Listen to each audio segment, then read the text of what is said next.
ஆளுமைமிக்க அரசியல்வாதியாக pure politics பயிற்சி பட்டறை நேரடி இணைய வழி வகுப்புகள் உங்கள் சீட்டிற்கு முந்துங்கள் 7338824242.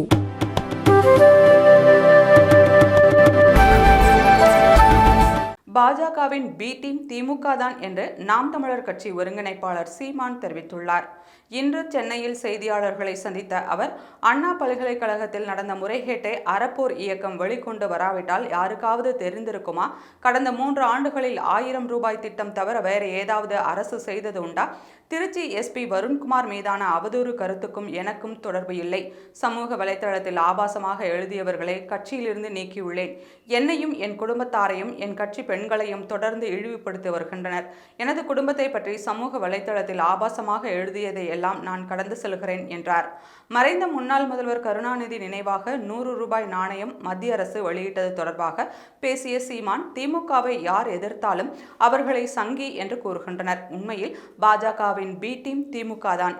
பட்ஜெட்டில் தமிழகத்தின் பெயர் இல்லை, நிதி ஒதுக்கவில்லை என கூறி முதல்வர் ஸ்டாலின் நிதி ஆயோக் திட்டத்தில் பங்கேற்காமல் எதிர்ப்பு தெரிவித்தார்.